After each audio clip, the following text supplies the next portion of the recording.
Glórias a Deus. Louvamos a Deus por esta oportunidade e de estar mais uma vez juntamente com os irmãos. E eu quero, enquanto você procura o texto da palavra do Senhor, onde está inserido o tema deste segundo congresso geral, segundo livro das Crônicas, capítulo de número 2,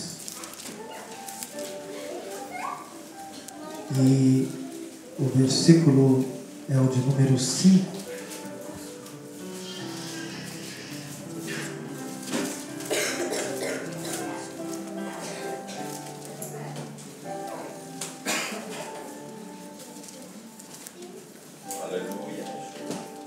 Amém?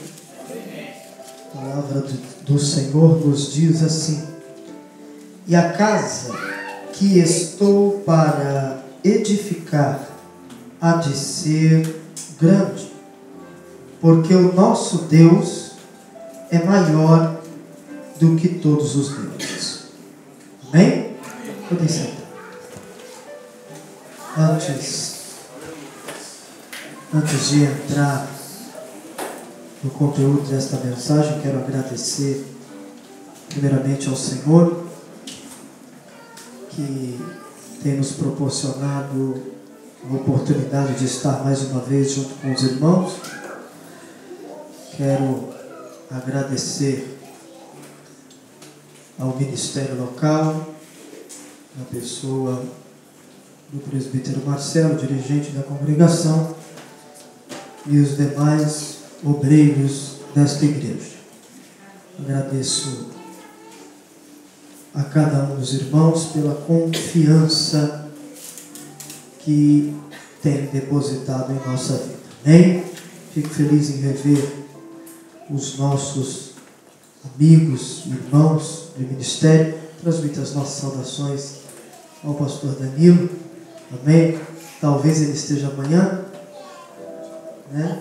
O ano passado ele estava no domingo, mas amanhã eu não estarei aqui. Quem estará é o evangelista aqui hoje com a igreja, e o preletor será o pastor Eduardo.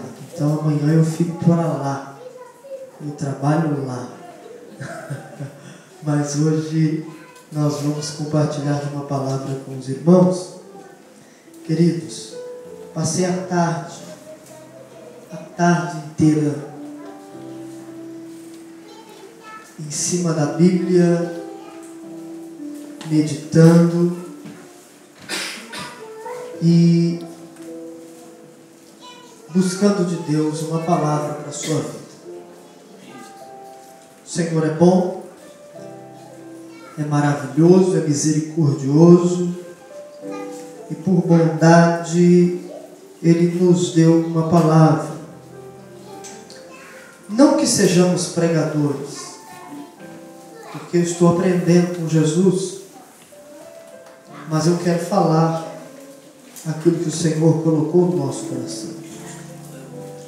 Talvez amanhã a mensagem ministrada pelo pastor Eduardo ela seja diferente, e eu acredito que será, mas eu quero trabalhar dentro daquilo que o Senhor falou conosco.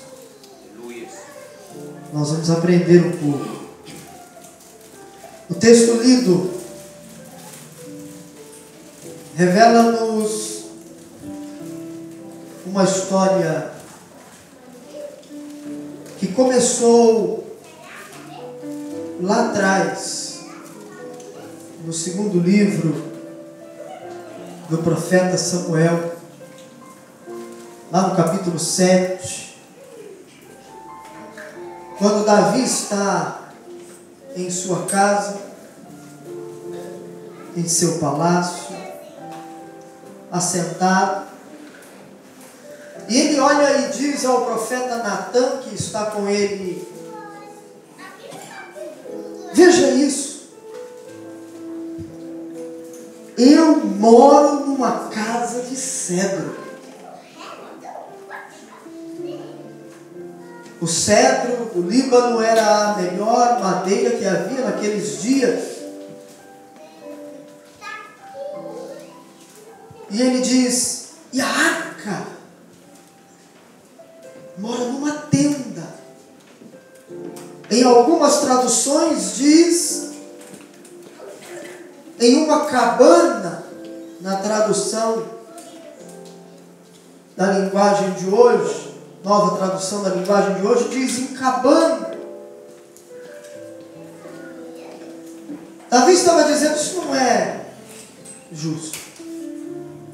Eu quero fazer uma casa. Eu quero construir um templo, um lugar para que a arca de Deus habite. O propósito inicial da construção do templo era uma habitação nova para a arca da aliança. A arca que simbolizava a presença de Deus. A arca que era um símbolo de Deus no meio do povo. O profeta Natan diz a Davi: olha, aquilo que você tiver no coração para fazer, faça, porque Deus é contigo. Só que quando Natan se recolhe, Deus fala com ele e diz: olha, diga a Davi que não vai ser ele. Você conhece a história. Deus fala com Natan, e Natan traz a Davi mais uma vez aquela mensagem de Deus. E diz a ele: olha, Davi, não vai ser você. Deus faz, em meio a esta conversa, uma promessa a Davi. Olha, a sua descendência, o teu filho, ele irá construir um templo para mim. Eu serei para ele como um pai, ele será para mim como um filho. Eu vou fortalecer o seu reinado. E eu quero dizer uma coisa a você, Davi: da sua descendência não faltará quem ocupe o trono de Israel. O tempo passa. Davi, na ocasião, recolhe todos os materiais. O tempo passa e chega o momento em que Salomão agora deseja. Ele procura Hirão, rei de Tiro, pede a ele materiais, madeira. Capítulo 3 mostra-nos que começa a construção. Só que o que eu acho interessante é que quando Salomão vai conversar com Hirão, ele diz: olha, eu quero construir um lugar para nós adorarmos a Deus, para nós queimarmos a Ele incenso, para nós sacrificarmos animais, todas as festas, tudo.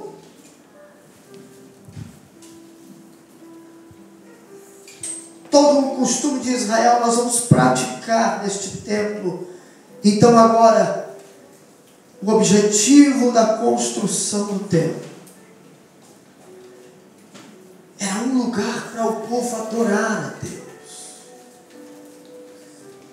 Era um lugar para que eles tivessem a oportunidade de encontrar com Deus. O que eu acho interessante no templo é que ele seguiu o mesmo padrão do tabernáculo. O pátio, o átrio,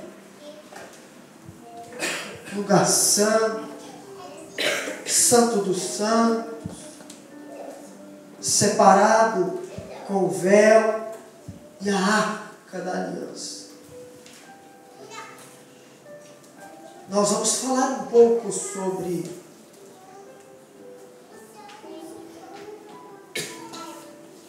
os 6 objetos que haviam no templo naqueles dias e que precisa haver na igreja dos dias atuais.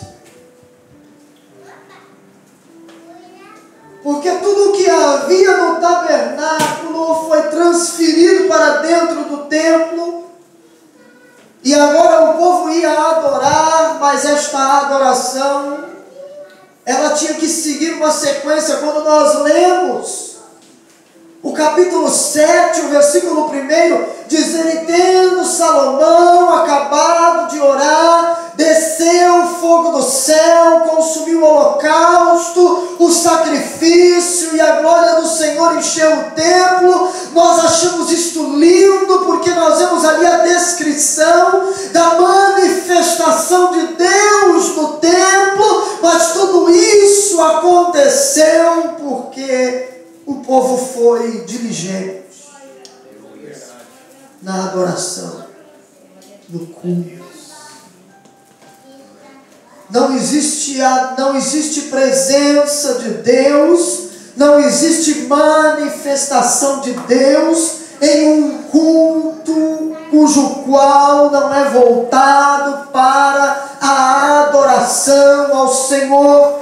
Nós vemos culto voltado nos dias atuais para tanta coisa, mas nós aqui viemos nesta noite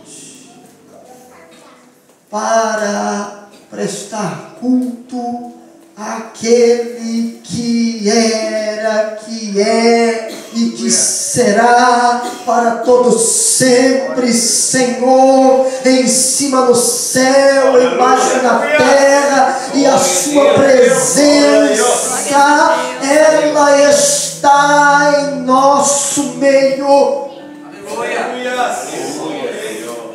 Primeiro ponto e primeiro objeto que tinha que se passar: você vai entrar no templo comigo.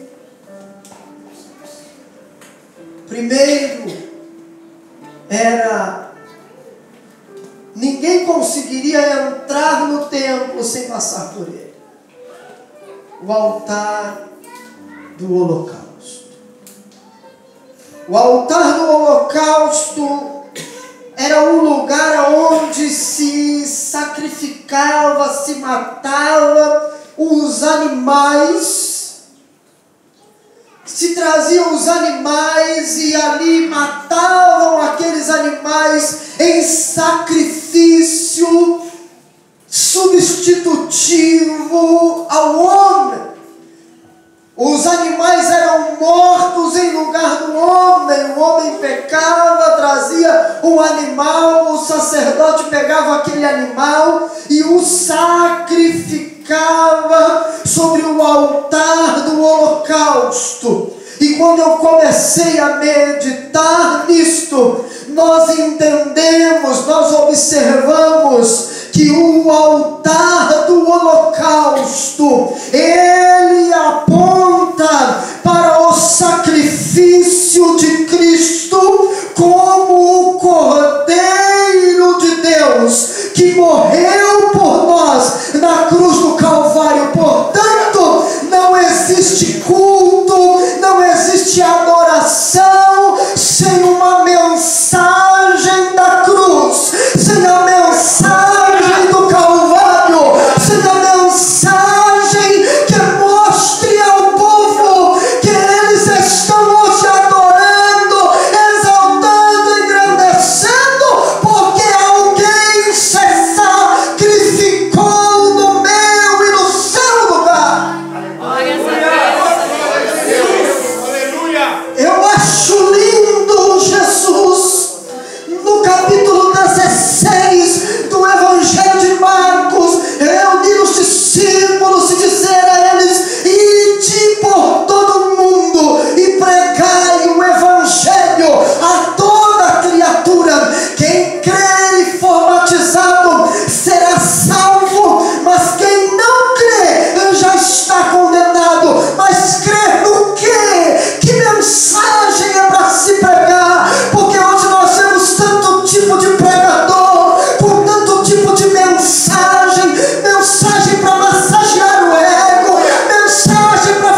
nós ainda pecadores. A mensagem que o mundo lá fora precisa ouvir não é a mensagem que Deus vai dar casa, não é a mensagem que Deus vai dar carro. Deus pode até dar, porque Ele é Deus, Ele é Senhor. Ele me deu condições de comprar um carro zero no ano 23 e me deu condições de comprar um carro zero agora neste ano. Está aí fora, está comigo, ando com Ele, mas não é isso que Deus prometeu para nós. Ele prometeu o quê? Ele prometeu a salvação, Ele prometeu um céu de glória, Ele prometeu uma vida diferente. Mas esta vida diferente, ela está ligada à cruz de Cristo. Glórias a Deus. Essa é a mensagem. Esses dias eu ouvi um pregador renomado pregar uma mensagem no Facebook, e eu estava passando só, e eu ouvi aquilo. Por se tratar de um pregador de renome, você para e olha o que ele está falando. Os comentários não eram bons, e eu disse o que ele falou dessa vez. E ele começou a sua mensagem em um grande congresso no Brasil, e ele começou dizendo que Jesus tinha casa na praia. Eu disse: infeliz.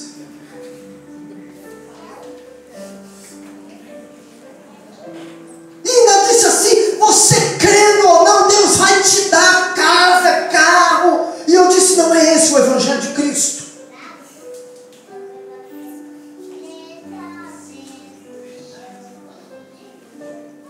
Se você veio a Cristo porque está endividado para Deus pagar as suas contas, tem uma mensagem para dizer a você: Ele não vai pagar as suas contas. Você vai continuar com as dívidas se você não trabalhar para pagá-las. Jesus não é banco. Tem pregador por aí dizendo que Deus vai te dar porque Ele é o dono do ouro da prata, Ele tem que dar, Ele tem que fazer. Deus não tem que fazer coisa nenhuma. Ele é Senhor. Ele faz se Ele quiser, quando Ele quiser.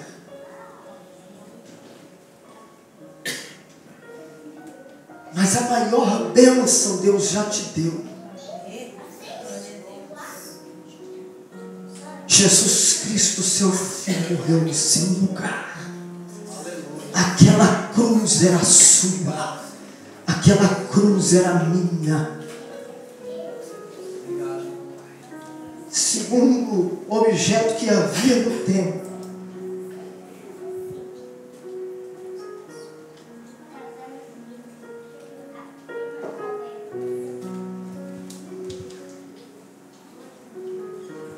e que precisa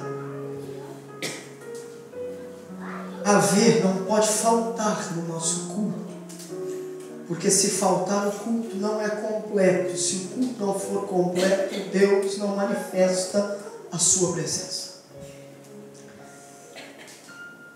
Chama-se bacia de bronze ou lavatório.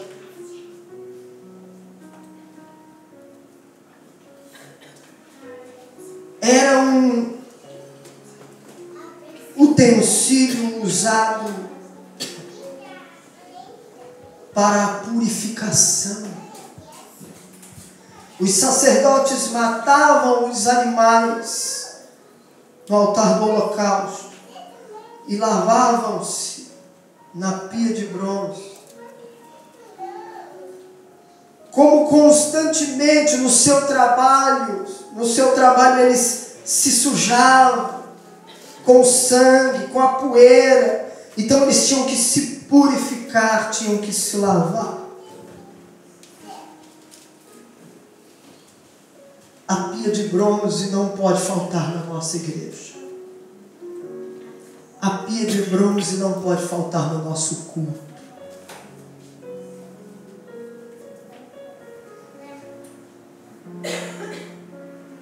A pia de bronze leva-nos à palavra de Deus.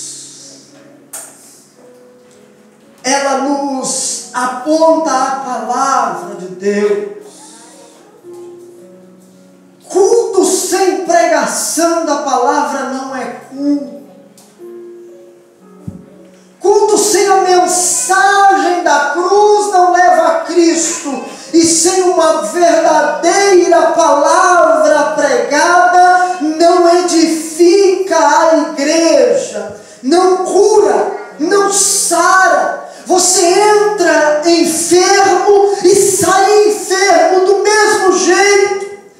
O que eu acho lindo é Jesus no capítulo 17 do Evangelho de João, no versículo 17, Jesus dizer aos discípulos: vós já estáis limpos pela palavra que eu vos tenho pregado. O que limpa a minha vida, a sua vida, é a palavra. Ela é como um espelho.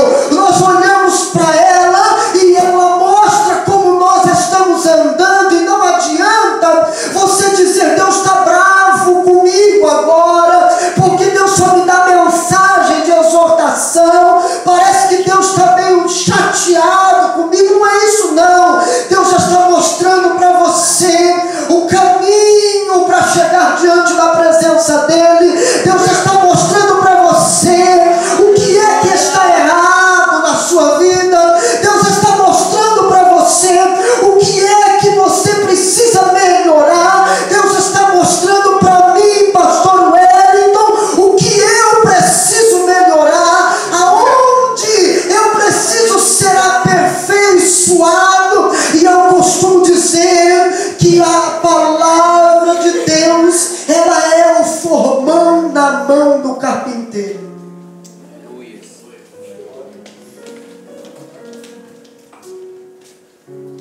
Uma vez me disseram assim: pastor,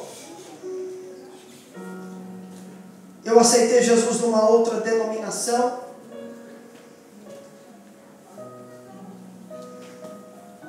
visitou a nossa igreja, terminou o culto e disse: aqui é o meu lugar, eu quero ficar aqui. Eu disse: bem, glória a Jesus por isso, né? Ruim era se dissesse: pastor, não volta aqui nunca mais. E disse assim: aceitei Jesus numa outra denominação, o que eu preciso fazer para congregar aqui? O que eu preciso deixar de usar, tirar? Porque olha, eu vim de uma outra denominação, então eu uso maquiagens, eu uso isso, uso aquilo, e eu sei que a Assembleia de Deus tem os seus usos e costumes. E eu disse: pai, papai, não sou eu quem vai dizer a você o que você tem que deixar de usar para congregar aqui. O que eu preciso tirar, pastor? Nada. O que eu preciso deixar? Nada. Mas então o que eu preciso fazer? Eu disse: o que você precisa fazer é orar e ler a Bíblia. Aleluia. Estudar a palavra de Deus. Glória a Deus. Então nós temos culto de escola bíblica na quarta-feira, então você vem participar da escola bíblica. Por quê?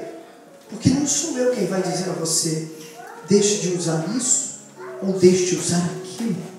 É a Bíblia. À medida que a palavra de Deus vai sendo pregada e que você vai aprendendo, que você vai meditando, ela vai começando a tirar da sua vida aquilo que não agrada a Deus. Não adianta você fazer por ordenanças humanas, por ordenanças de homens. Você tem que fazer por livre e espontânea vontade. Quero fazer para agradar a Deus. Eu quero fazer para adorar a Deus. Eu quero fazer porque eu quero estar em paz com Deus. E quem vai mostrar isso a você é a palavra dele. Não sou eu. Às vezes, na caminhada, nós sujamos os pés na poeira do pecado.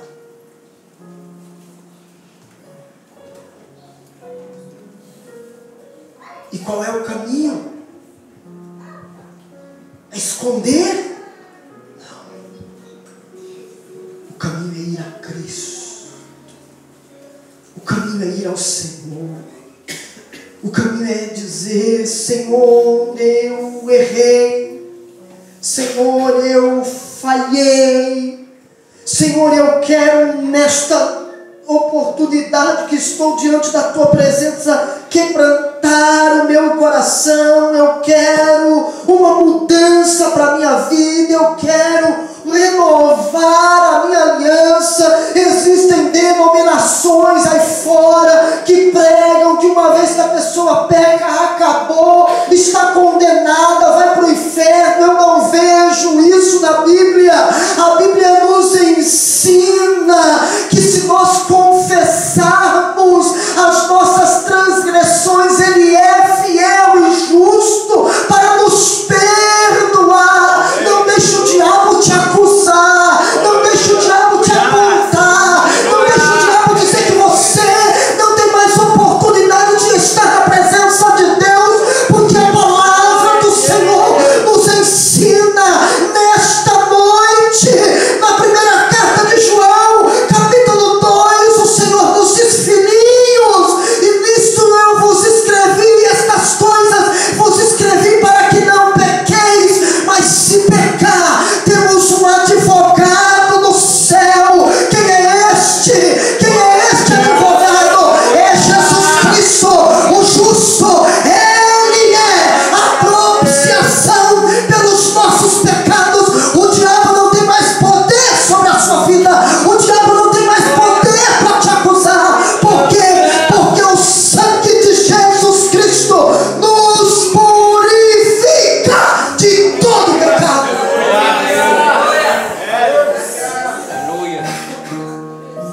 O diabo é especialista em nos acusar. Já disse isso aqui, eu acredito. Martinho Lutero estava orando. E quando Martinho Lutero está orando, o diabo se apresenta diante dele e diz: você não pode orar. Você é pecador.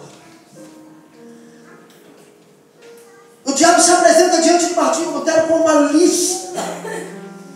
Uma lista dos pecados que ele havia cometido no dia. Olha, você fez isso, fez isso, fez isso, fez isso, fez isso, fez isso, fez isso, fez mais isso, fez mais isso. Martinho Lutero para e diz: você esqueceu desse.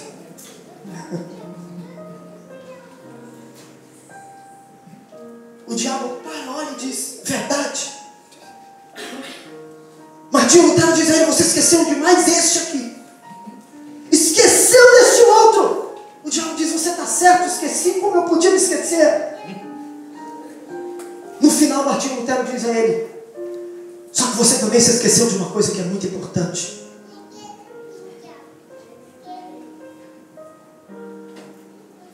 O sangue de Jesus me purifica de todo pecado. Glórias a Deus, aleluia. Paulo escrevendo aos Romanos, ele diz: aonde abundou o pecado, superabundou a graça. A graça. E quando ele escreve aos Efésios, ele diz que nós somos salvos por meio da fé. E ele diz: isso não vem de vós, não é por merecimento, não é por boas obras. Ele diz: é dom de Deus. Aleluia. Pela graça sois salvos por meio da fé. E isso não vem de vós, é dom de Deus. Aleluia.